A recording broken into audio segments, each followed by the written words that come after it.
2025년 한 해를 돌아보면 참으로 이 K컬처의 전성기를 지금 마주하는 거고 있는 것 같습니다. 뭐 애니메이션부터 시작해서 영화, 뭐 드라마, 음악, 뭐 문화, 심지어 음식에 이르기까지 다양한 문화 속에서 정말 급속하게 성장하고 또 그 관심도가 증가하는 올 한 해를 우리가 보내고 있는 것 같습니다. 그렇다고 대한민국 사회가 마냥 긍정적이고 낙관적이기만 한 것일까? 그렇지 않다라는 것을 우리는 너무 잘 알고 있죠. 올해 초에 이 미국의 정치 컨설팅 업체의 대표인 이안 브레머라는 이 회장의 인터뷰를 실은 홍콩 일간지 아시아 타임스에서 이 이안 브레머 회장이 이렇게 대한민국 사회를 평가했습니다. 한 단어로 바로 퍼펙트 스톰이라는 것이죠. 이 폭풍우와 같은 이 시기 속에 대한민국 사회가 놓이게 될 거라고 이야기를 했고, 사실은 우리는 지금 그 시대를 겪고 있지 않습니까? 뭐 입법, 사법, 뭐 행정 전체 체계에 대한 불신은 극에 달해 있고요. 이 정치적으로 제도적인 한계 속에서 정치 권력이 권력을 남용할 수 있다라는 가능성들을 우리는 보았습니다. 심지어 이 체제 안에서 그나마 전통적인 보수 진영 또 진보 진영으로 나뉘어서 이념 간의 대립을 하였던 사회가 이제는 그 체제를 전복하는 그 위험성까지도 치닫는 극우와 극좌로 지금 바뀌고 있는 극단주의적인 부분들이 계속적으로 대한민국 사회 속에서 보여지고 있죠.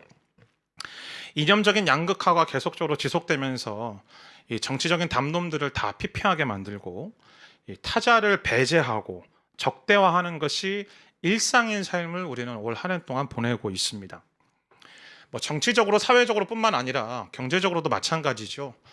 각국이 펼치고 있는 보호무역주의로 인하여서 또 미중 간의 이 패권 다툼 속에 끊임없는 불경기와 경제 침체를 우리는 마주하고 있고, 심지어 이 중국 시장 자체도 영원토록 계속될 것만 같은 이 중국 시장의 둔화와 경기 침체로 인하여서 중국 내의 한국 기업들의 철수와 또 사업 축소를 우리는 지금 경험하고 있지 않습니까? 대한민국 사회 가계의 부채가 이 GDP 대비 105%라고 이야기를 합니다. 그 수치는 전 세계의 모든 나라들 중에서 가장 높은 수준에 속하는 수치라고 이야기를 합니다. 그 정도로 가계 경제도 불안하고 또 뭐 저출산에 고령화에 사회 불평등에 세대 간의 젠더 간의 지역 간의 갈등 구조 속에서 우리는 살아가고 있습니다. 그래서 생각해 보면 올 한해 2025년은 정말로 많은 부분들이 어려웠고요. 많은 사람들이 신음하고 나만 신음하는 게 아니라 내 주변의 사람들도 신음하는 것과 같은, 어찌 보면 광야와 같은 한 해를 우리는 보냈다라고 생각을 하게 되어집니다. 그래서 아마도 광야 길을 걸어서 우리는 여기 지금 있는 것이고 여전히 우리는 광야 속에 있는 것이죠. 이런 상황 속에서 우리는 추수감사주의를 맞이하는 겁니다. 그러다 보니 우리 안에는 이런 질문이 있을 겁니다. 도대체 뭘 감사란 말이냐? 도대체 무엇을 감사라는 이야기냐? 아니, 이렇게 힘겹고 이렇게 어렵고 앞이 보이지 않는 지금의 이 광야와 같은 현실들 속에서 과연 우리는 무엇을 감사할 것인가? 라고 질문할 정도로 정서적으로, 심리적으로, 감정적으로, 현실적으로 굉장히 어려움을 겪고 있는 한 해인 것만 같습니다. 자, 그런데 이런 광야와 같은 현실들 속에서 우리가 살아갈 때 우리는 무엇을 기억해야만 할까? 오늘 본문 신명기 2장 7절 말씀입니다. 함께 읽습니다. 시작. 너희 하나님 여호와께서는 너희 손으로 하는 모든 일에 복을 주셨으니 그분은 이 광야란 여정에서 지켜보셨다. 이 40년 동안 너희 하나님 여호와께서 너희와 함께 하셔서 너희는 모자라는 것이 아무것도 없었다. 모든 것이 부족하고 모든 것이 힘겹기만 한, 결코 이 쉽지 않은 이 광야 속에서 이 광야라는 현실이 어떠한 현실인가? 사실 아무것도 부족함이 없는 현장이라고 하나님께서 말씀하시는 겁니다. 너무 아이러니하지 않습니까?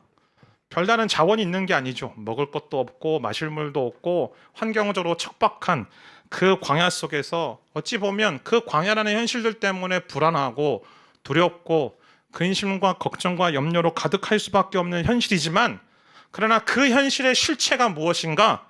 부족함이 없는 삶이다라고 하나님께서 정의를 내리시는 거예요. 자, 그러면 왜 하나님께서 광야를 가리켜 부족함이 없다라고 말씀하시는가?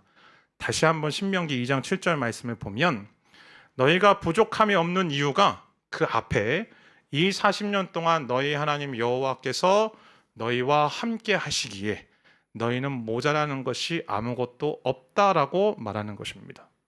즉 현실적으로 내게 무엇인가가 채워지고 먹을 것이 풍족하고 마실 물이 풍요롭고 모든 문제와 모든 상황들이 해결이 되어지고 모든 것이 나이스해져서 우리가 부족한 것이 없다라고 말하는 것이 아니고 우리의 여호와 하나님께서 우리와 함께 하시기 때문에 부족함이 없다라고 하나님께서 정의를 내리시는 겁니다. 여러분 이 고백을 이미 다윗도 그의 시편 속에서 하고 있지 않습니까? 시편 23편 1절 말씀을 보면 여호와는 나의 목자이시니 내가 부족함이 없다라고 말하는 것이죠. 우리는 시편 말씀을 보며 굉장히 약간 뭔가 목가적인 분위기, 뭔가 평화로운 분위기 속에서 다윗이 이렇게 말했을 것이라고 이야기를 합니다.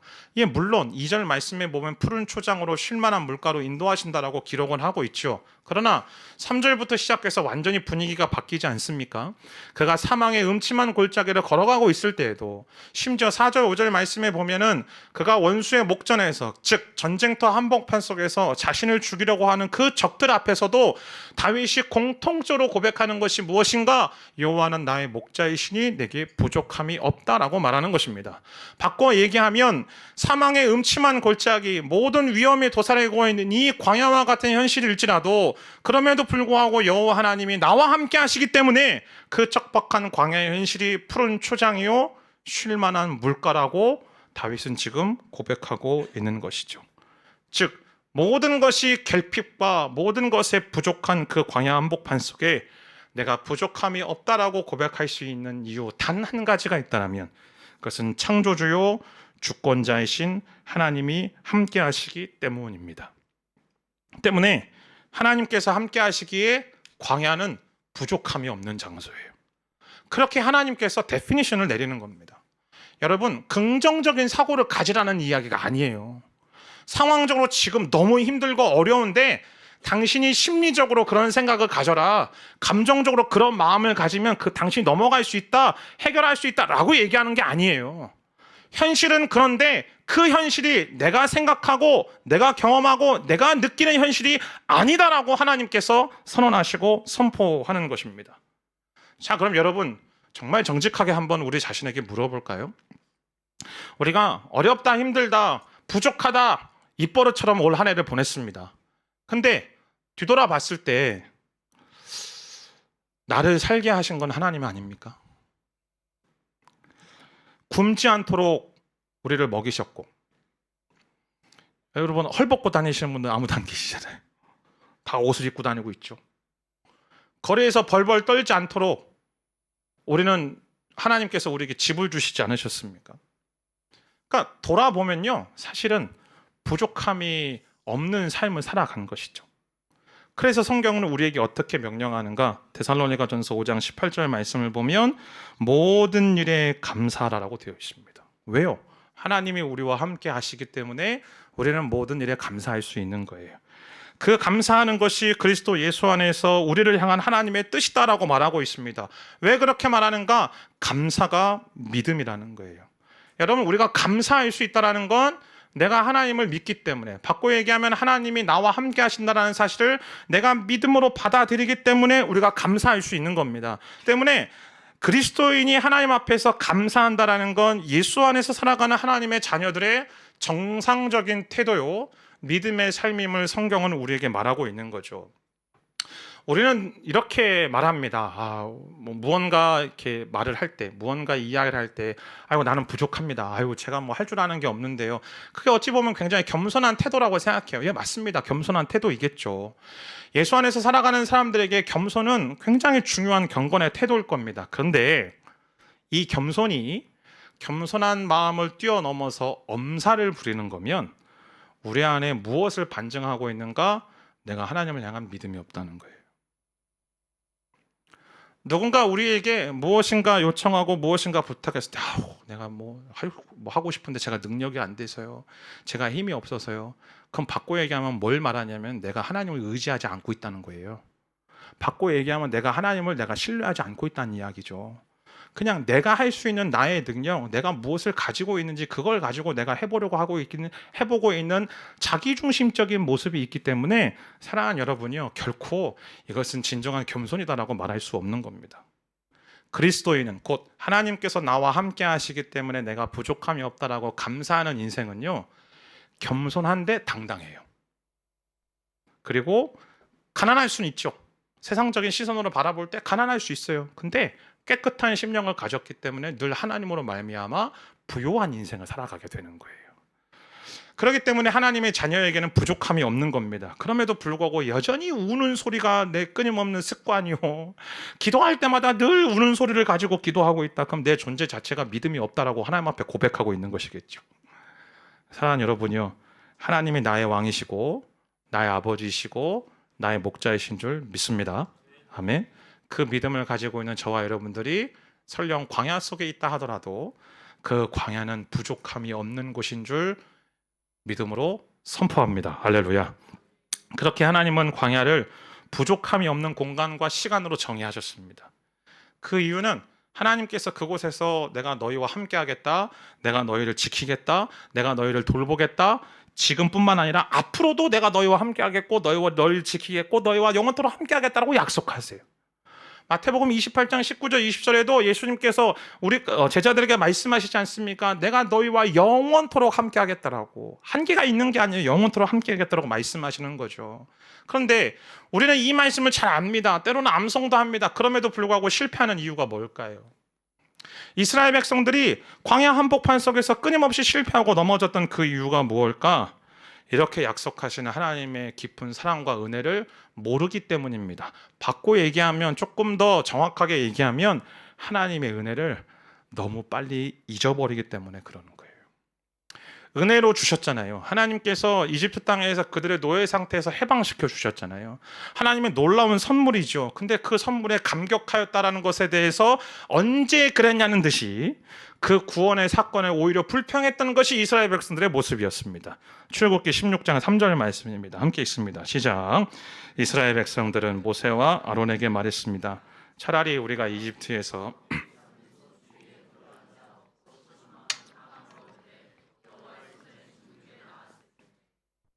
당신들이 우리를 이 광야로 끌고 나와 이 온 회중이 다 굶어 죽게 생기지 않았습니까? 여러분, 출애굽기 16장 바로 전장 15장 14장 말씀을 보면요, 하나님께서 홍해에서 이스라엘 백성들 구원하시거든요. 그것에 대해서 미리암과 여인들이 모세가 감사 찬양을 막 소고를 치며 탬버린을 치며 하나님을 찬양하고 하나님이 어떤 분이시 노래합니다. 불과 어제의 이야기예요. 조금 더 써서 엊그제 이야기라고요.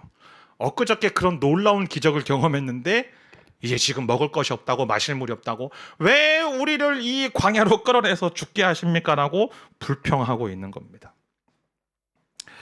아니, 이스라엘처럼 은혜를 받은 민족이 도대체 어디 있어요? 자기의 힘으로 해방된 게 아니잖아요.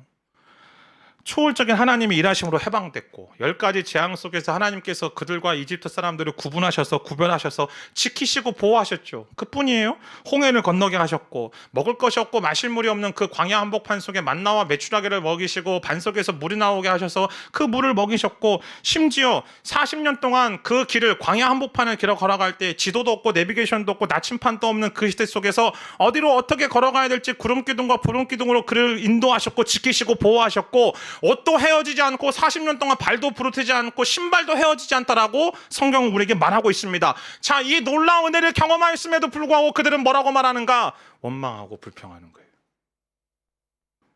아주 작은 문제만 생겨도 불평하고 원망하고 불만으로 가득한 삶을 살아가는 거죠. 왜요? 은혜를 잊어버리니까요. 은혜를 너무 쉽게 망각하니까요. 자, 그러면 왜 우리는 은혜를 잊어버릴까요? 왜 우리는 받은 은혜를 망각하며 살아갈까요?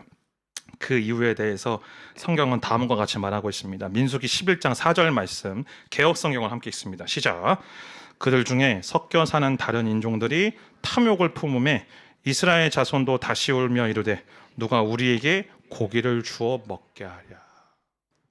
탐욕 때문이라는 겁니다. 욕심 때문이라는 거죠. 여러분, 탐욕이라는 말 자체는 적절함을 넘어서는 욕망에 대해서 탐욕이라고 말을 합니다. 없으면 안 되는 것을 갈망하는 건 그건 건강한 욕구예요. 근데 없어도 되는 것 내지는 적절한 수준을 넘어서는 그 욕망이 탐욕인 거예요.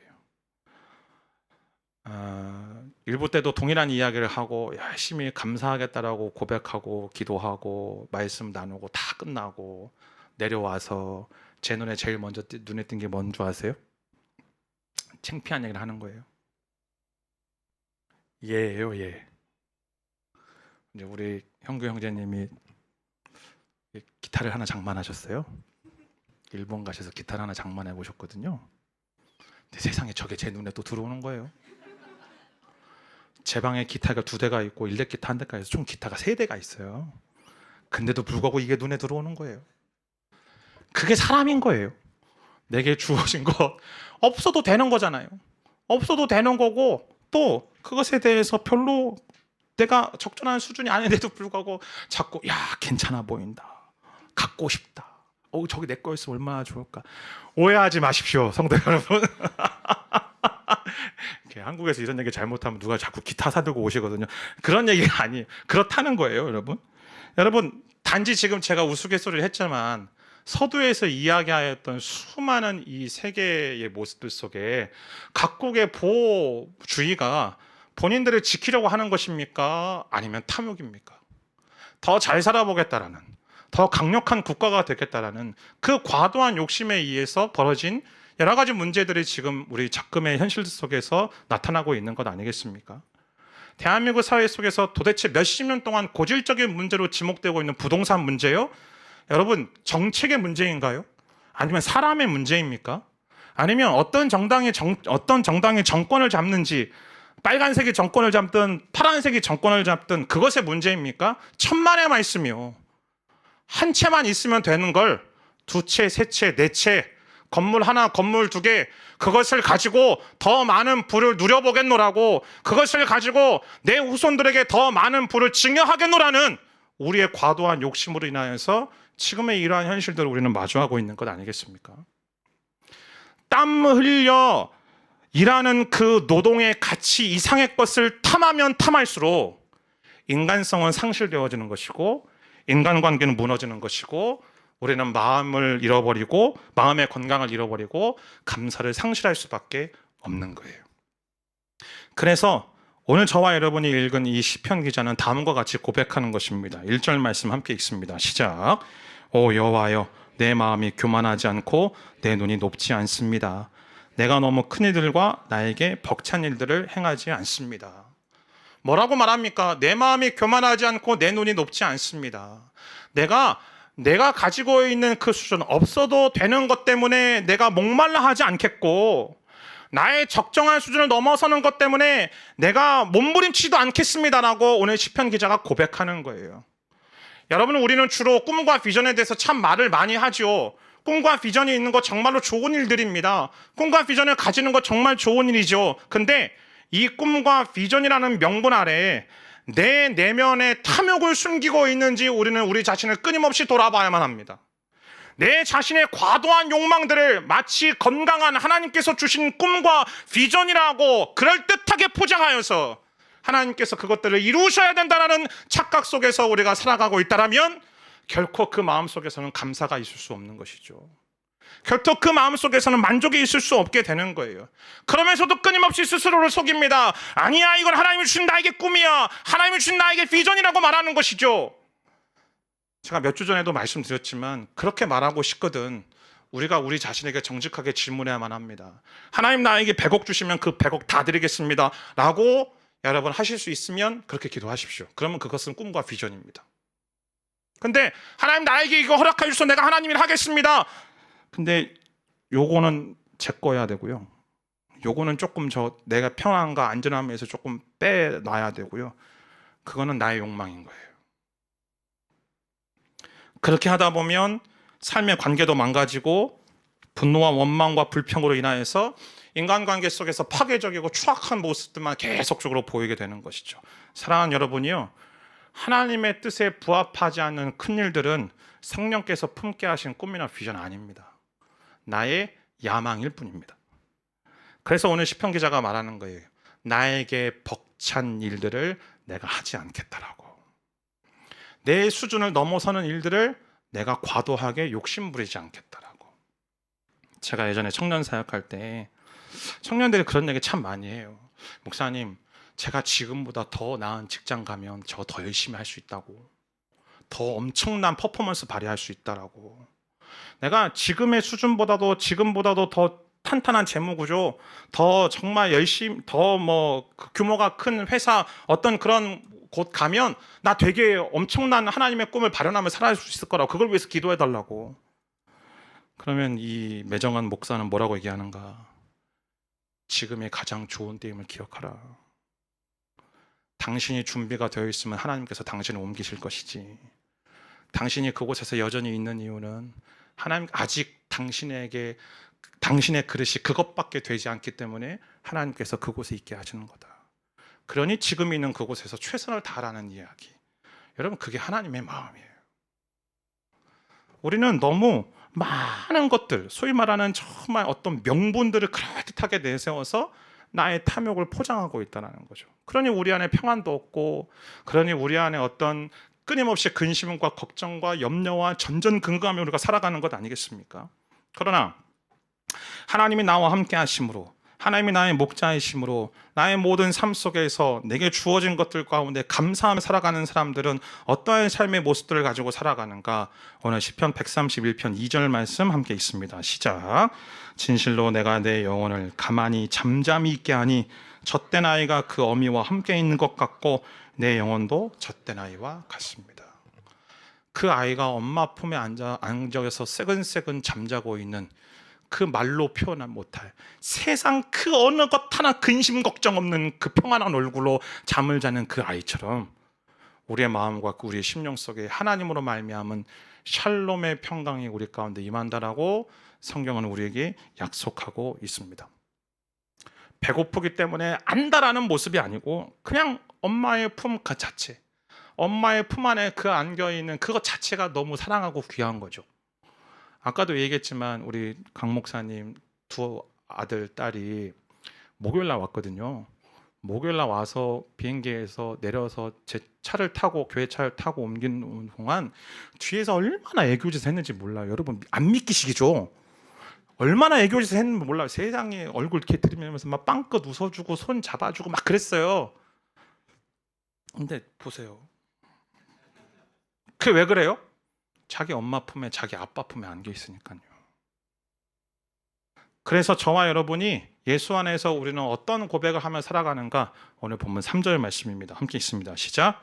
오 이스라엘아, 지금부터 영원히 여호와를 바라라.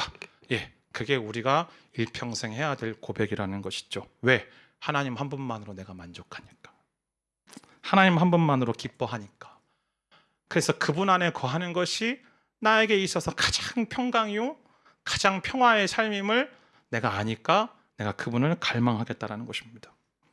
그래서 여호와는 나의 목자시니 내게 부족함이 없다라는 고백은 바꿔 말하면 하나님은 한 분이면 내가 충분하다라는 고백입니다. 그래서 그분만으로 인하여서 내가 감사합니다라는 고백인 것이죠. 때문에 광야라 할지라도 그곳에 하나님이 함께 하시기에 광야에서 우리가 할 일은 무엇이다? 감사하는 일 하나밖에 없다라는 거예요. 광야에서라도 우리의 할 일은 감사라는 것이죠. 근데 잊지 말아야 될 한 가지가 있습니다. 우리는 인생의 어려움을 겪고요, 인생의 모진 풍파를 겪으면 우리는 대번에 이렇게 생각하죠. 아, 나 되게 운이 없나 보다, 되게 재수가 없는 것 같다, 아니면 내게 문제가 있어서 하나님이 나를 내던지시나? 라고 생각할 수도 있습니다. 근데 그게 아니라는 거예요. 신명기 8장 2절 말씀 개역성경을 한번 읽어볼까요? 시작. 내 하나님 여호와께서 이 40년 동안에 내게 광야길을 걷게 하신 것을 기억하라.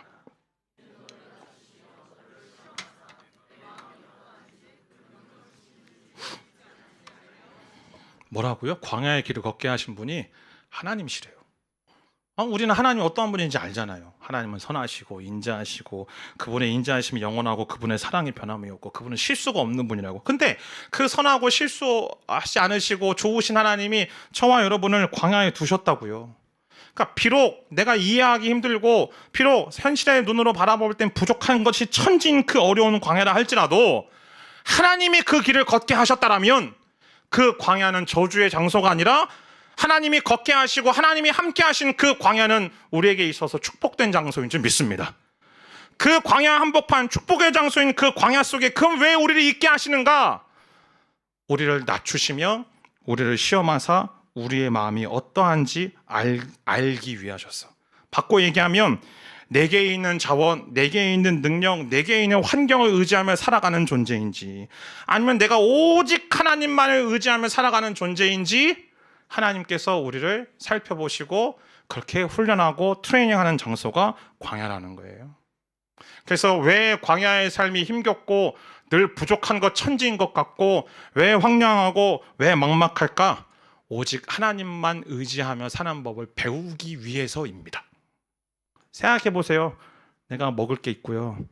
마실 게 있고 살아갈 돈이 있잖아요. 하나님 의지 안 해요. 제가 가끔 말씀드리지만 11월 둘째 주 수학능력 시험 보기 전에 2달 동안요. 정말 새벽 예배 나오지 말라고 해도 불야성을 이룹니다. 그 희한한 건 뭔지 아십니까? 11월 둘째 주 목요일 딱 끝나는 그 순간부터 새벽 예배가 썰렁합니다.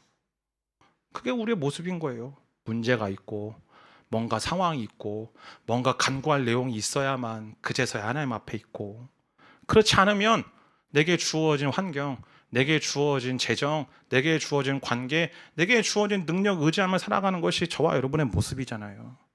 그래서 하나님이 그 모든 것들을 의지하지 못하는 그 상황 속에 우리를 밀어넣으시는 거예요. 왜? 우리에게 질문하는 거죠. 나를 신뢰할 거냐? 아니면 하나님을 신뢰할 거냐?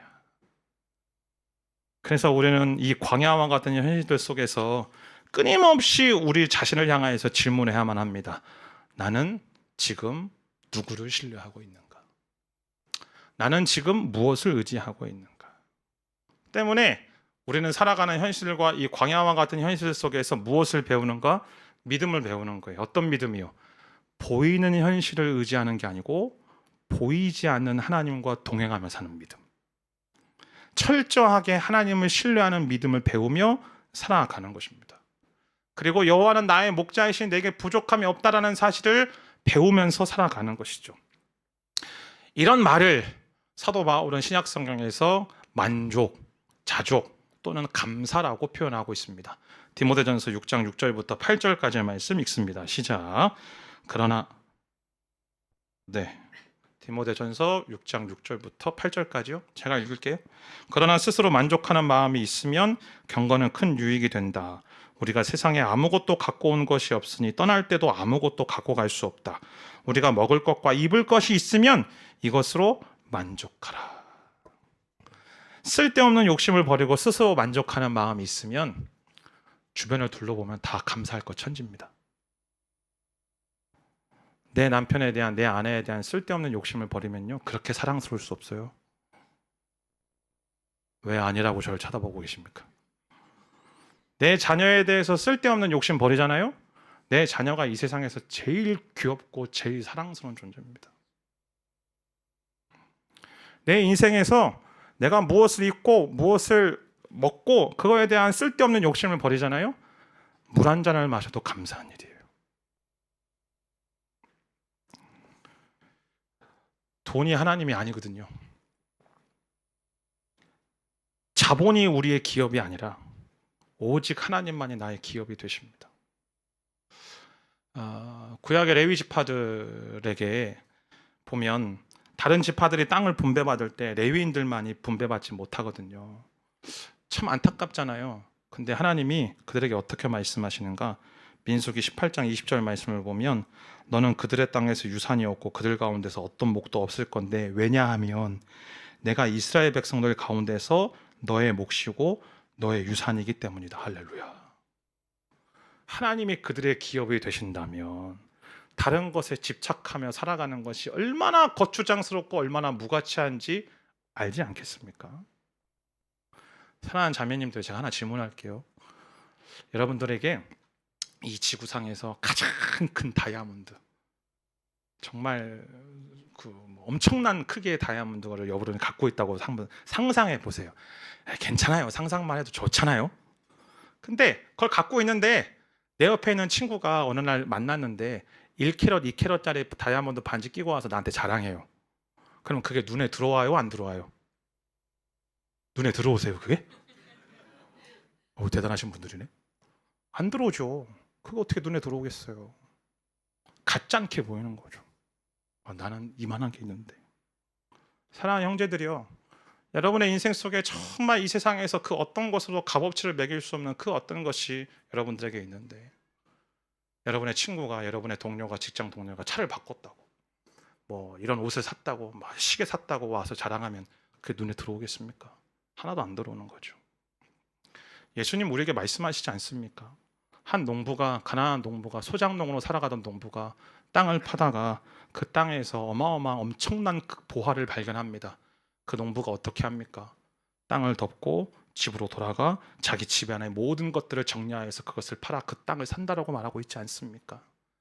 사랑하는 여러분이요, 전능하시고 창조주이신 그 하나님이 그 어떤 것보다도 뛰어나시고 모든 경배와 모든 찬양과 모든 영광을 받으시기에 합당하신 유일한 그분이, 어제도 계셨고 지금도 계셨고 계시고 영원토록 계실 유일한 그 한 분이 나의 하나님이요 나의 아버지요, 그 하나님이 나와 함께 하시다라면, 그리고 그 하나님이 나의 기업이시라면 왜 우리가 다른 피조물에 집착해야만 하겠습니까? 때문에 하나님이 우리의 기업이심을 아는 사람들은 한 가지 일만 할 수밖에 없는 거예요. 그게 무엇인가? 감사해요. 감사할 수밖에 없는 것이죠. 나의 전부이신 하나님을 날마다 바라보며 나의 기업이신 하나님으로 인하여서 나는 감사하는 것, 그것뿐입니다. 그래서 김현승 시인이 감사하는 마음이라는 시에서 이렇게 이야기를 하거든요. 제가 읽을게요.